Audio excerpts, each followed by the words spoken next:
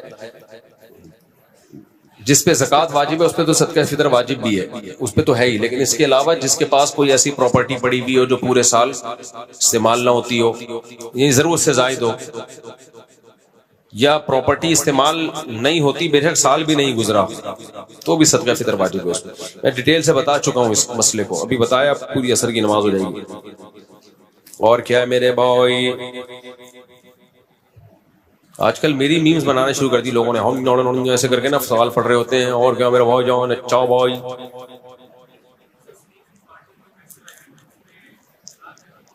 جی ہاں، sleeping partner جس نے پیسے لگائے ہیں اسی پہ تو زکوٰۃ ہے، جس نے پیسے نہیں لگائے اس پہ زکوٰۃ نہیں ہے، کیونکہ وہ تو ورک کر رہے ہیں نا، ورک پہ تھوڑی زکوٰۃ ہوتی ہے، زکوٰۃ تو اس کے ہوتی ہے جس کا پیسہ لگا ہوا ہے، اور جو انویسٹر پیسہ لگاتا ہے اس پیسے پہ زکوٰۃ نہیں ہوتی، خوب سمجھ لو، اس پیسے سے جو مال خریدا گیا ہے اس مال کی مارکیٹ ویلیو دیکھی جائے گی، اس ویلیو پہ زکوٰۃ ہوگی۔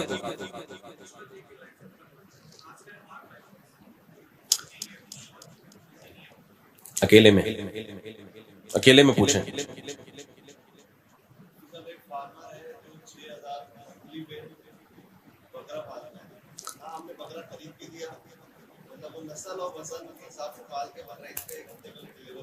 ہاں جائز نہیں ہے، بکرا آپ کا ہے، نہ آپ نے خریدا، نہ آپ نے اپنے قبضے میں لیا۔ آپ ایسا کریں، بکرا خریدیں اور اپنے وکیل سے قبضہ کروائیں اس کے اوپر، وہیں کسی بندے کو بولے میری طرف سے یہ بکرا تم ایک دفعہ اپنے ہاتھ میں لے لو، یعنی اس کی رسی یا اس کا کان پکڑ کے سائڈ پہ کر دے یا اسی پہ ہاتھ لگا دے، بھئی یہ میرا ہو گیا، آپ کا نمائندہ، بنا دیکھے نہیں ہوتے، دیکھنا بھی پڑے گا، اور اپنے نمائندے کے لیے قبضہ کی طرف سے قبضہ بھی، بھئی جب قبضہ ہو گیا تو پھر وہ آپ کا بکرا ہے۔ اب کیا ہوتا ہے اس میں، اب آپ کہتے ہیں کہ ٹھیک ہے بقرعید میں مجھے پال کے دے دو، اتنے پیسے تمہیں دے دوں گا اس کی پلائی کے، یہ بھی جائز نہیں ہے۔ آپ پلائی کے پیسے دیں لیکن کھلائی کے پیسے بھی آپ کو دینے پڑیں گے، کھلائی کے پیسے اس کے ذمہ نہیں ہوں گے کیونکہ بکرا آپ کا ہے، بکرا آپ کا ہے، تو اس کو بولیں کھلائی کے پیسے الگ سے لکھ لینا، وہ سارے میں تمہیں دے دوں گا، اور تم پلائی کے اتنے پیسے میں تمہیں دوں گا تو کھلائی میں سے مائنس کر دوں گا۔ اس کو شرعی اس پہ لے کر آئے کسی قاعدے پہ، میں الگ سے یہ پہ کلپ ریکارڈ کرواؤں گا۔ آج کل یہ بزنس بہت ہو رہا ہے، جانور پلائی پہ دے دیتے ہیں کہ یہ پال کے ہمیں دے دینا، بیچ کے آدھے آدھے کر لیں گے، یہ جائز نہیں ہے، اس میں کچھ شرطیں ہیں، ان شرطوں کے ساتھ جائز ہے۔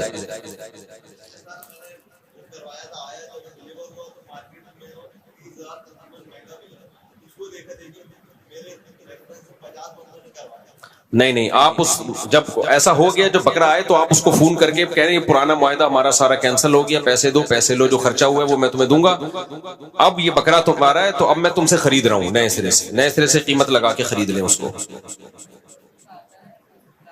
کیا بول رہا ہے؟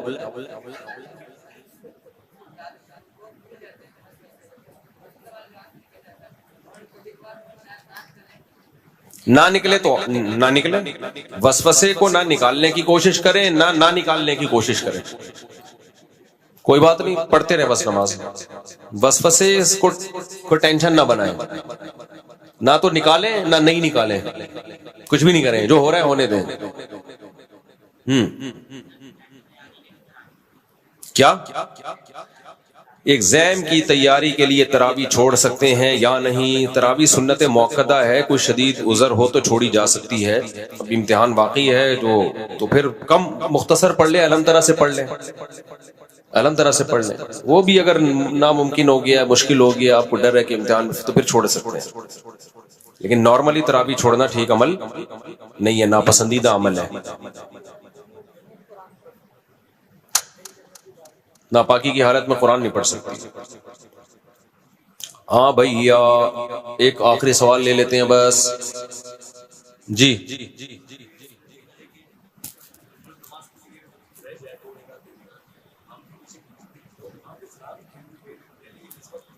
جب امام دوسرا سلام شروع کرتا ہے اس وقت کھڑے ہو جائے مسبوق، نہیں غلط کرتے ہیں، جب امام دوسرا سلام پھیرے پھر کھڑے ہو، کیونکہ اس کا امکان ہے کہ ہو سکتا ہے امام نے سجدہ سہو کرنا ہو، اگر وہ کرنا ہوگا تو آپ کو بھی کرنا پڑے گا اس کے ساتھ۔ جی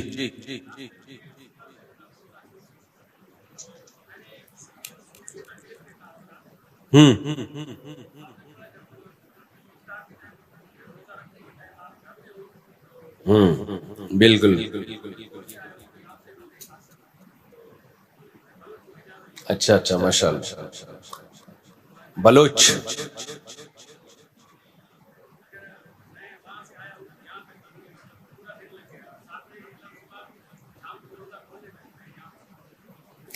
بس آپ جب نکلے تھے بلوچستان سے اپنے گھر سے، اس وقت سحری کا وقت وہاں تھا اور سحری کا وقت ختم ہوا آپ کے شہر میں ہی، تو اس وقت آپ مسافر بنے نہیں تھے، تو اس لیے آپ پر روزہ رکھنا واجب تھا۔ مسافر بننے کا ارادہ کرنے سے روزہ چھوڑنا جائز نہیں ہو جاتا, مسافر بننے سے ہوتا ہے. تو اس وقت تک بنے نہیں تھے, سحری کا وقت آپ کا اپنے گھر پہ ہی یا اپنے شہر میں ہی ہو گیا ختم, تو آپ پہ روزہ واجب ہو گیا.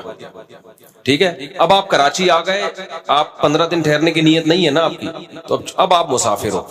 یہاں جب سحری کا وقت ہوگا تو آپ کے پاس آپشن ہے, روزہ چھوڑ بھی سکتے ہو, رکھ بھی سکتے ہو. اب افضل کیا ہے اس میں, اگر بہت زیادہ مشقت کا خطرہ ہے کہ سفر کی بہت تھکاوٹ ہو جائے گی, مشکل ہو جائے گا روزہ, تو پھر چھوڑ دینا افضل ہے. اگر ایسا نہیں ہے تو پھر رکھنا افضل ہے تاکہ رمضان کی فضیلت حاصل ہو. تو شہر میں تو آپ کراچی میں تو رکھنا ہی افضل ہے, یار وہ ٹینشن تھوڑی ہے, اونٹ پہ تھوڑی سفر کر کے جا رہے ہیں.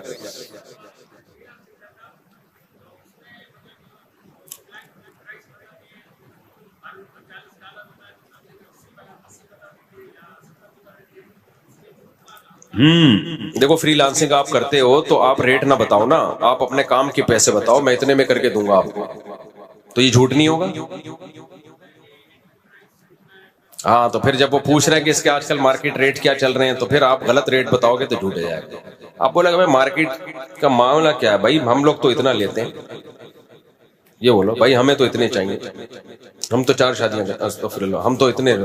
جی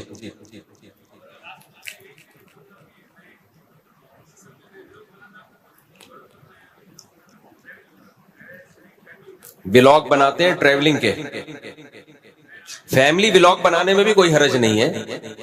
فیملی ولاگ میں اپنی خوبصورت بیوی ادھورے کپڑوں کے ساتھ دکھانا تاکہ اس کے چکر میں لوگ آئیں, یہ غلط ہے, یہ ناجائز ہے. سوری بات کاٹ رہا ہوں, اس کا مطلب یہ نہیں کہ جو خوبصورت بیوی نہیں ہے وہ دکھائیں آپ, وہ ایک الگ چیز ہے, وہ ایک الگ چیز ہے. اس کا مقصد ویوز کو بڑھانا نہیں ہوتا. اس کی مثال ہے, سوری بات کاٹ رہا ہوں آپ کو. اب ایک صاحب ہیں, وہ اپنی وائف کے ساتھ انٹرویو دیتے ہیں اکثر نا, ان کی وائف بھی آ رہی ہوتی ہے, وہ بھی ڈاکٹر ہیں دونوں, تو وہ اس پہ بیان کر رہے تھے, بات کر رہے تھے کہ آج کل جو فیملی ولاگر اپنی خوبصورت بیویوں کو لاتے ہیں اور بے غیرتی پھیلا رہے وغیرہ. تو کسی نے کہا آپ بھی تو اپنی بیوی کو لے کر آتے ہو. تو وہ آدمی اپنی بیوی اس لیے نہیں لے کر آتا کہ بیوی کی وجہ سے ویوز بڑھے, کیونکہ اس کی بیوی ڈاکٹر ہے, اس کے پاس بھی نالج ہے, اس کے پاس بھی نالج ہے. تو لانا تو وہ بھی ٹھیک نہیں ہے بھائی, اپنی بیوی کو بے پردہ کر کے آپ کیوں میڈیا پہ لا رہے ہو, لانا تو وہ بھی ٹھیک نہیں ہے. لیکن اس لانے کا وہ مقصد نہیں ہے جو ولاگرز کا مقصد ہوتا ہے. بھائی لانے کا مقصد ہے نالج شیئر کرنا, بھی کچھ نالج میرے پاس ہے, کچھ نالج ہماری وائف بھی پڑھی لکھی ہے ان کے پاس ہے, تو وہ الگ نوعیت ہے. تو اس پہ وہ بے غیرتی کے حکام صادق نہیں ہوتے. بے پردگی کا گناہ ایک الگ چیز ہے, وہ تو ہے, وہ تو پردہ ہی عورت پہ لازم ہے. تو اگر لانا بھی ہے تو بھائی اسکارف میں لے کر آؤ, پورے پراپر پردے میں لاؤ, تو وہ ایک الگ چیز ہے. لیکن ولاگر کا مقصد بیوی کے ذریعے بیوی دکھا کے ویوز بڑھانا ہوتا ہے. یہ بے غیرتی میں پی ایچ ڈی کرنے کی ان کو ضرورت نہیں ہے. تو ولاگرز کی بھی 2 قسمیں, کچھ آ رہے ہیں اپنی بیویوں کے ساتھ بھی آ رہے ہوتے ہیں, ان کی بیوی پردہ نہیں کرتی, وہ غلط ہے, ناجائز ہے. لیکن ان کا مقصد بیوی کے ذریعے ویوز لینا نہیں ہوتا, بلکہ ان کی نیچرل روٹین کا حصہ ہوتا ہے. غلط تو وہ بھی ہے, ناجائز وہ بھی ہے, لیکن وہ اس درجے کی بے غیرتی نہیں. کچھ ولاگر تو کرتے ہی ہیں, خوبصورت بیوی لائیں گے, ان کو پتا ہے بیوی خوبصورت ہے, پبلک دیکھے گی, اور یہ جس کو ہٹا دیا ویورز ہی غائب ہو جائیں گے. پھر اس میں بھی ان کی بے غیرتی رکتی نہیں ہے. شروع میں کپڑوں میں لا رہے ہوں گے, پھر آہستہ آہستہ کپڑے کم کرنا شروع کرتے ہیں.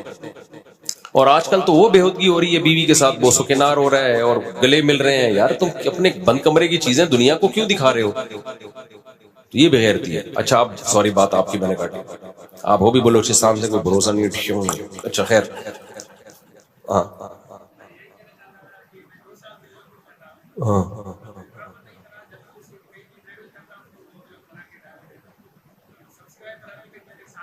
اچھا, یہ بھائی ولاگنگ کر رہے ہیں, بلوچستان سے آئے ہیں, کہہ رہے ہیں میرے سبسکرائب بڑھوا دیں. آپ کے چینل کا نام کیا ہے؟ اعجاز بلوچ 710. دیکھ لیں, ہو سکتا ہے اچھے ولاگ ہوں ان کے. تو اعجاز بلوچ 710, میرے بس میں یہی تھا, میں نے اعلان کر دیا. اچھا اچھا چلو ٹھیک ہے, صحیح ہے. ہاں بلوچ ہو تو کیسے منع, چلیں بھائی, چلو بھائی کافی ہو گیا وقت, اللہ تعالیٰ سمجھنے کے لیے. حکمت ہر ایک سمت پھیلا گئی, زندگی کا سفر معتبر ہو گیا, فکر مرشد کا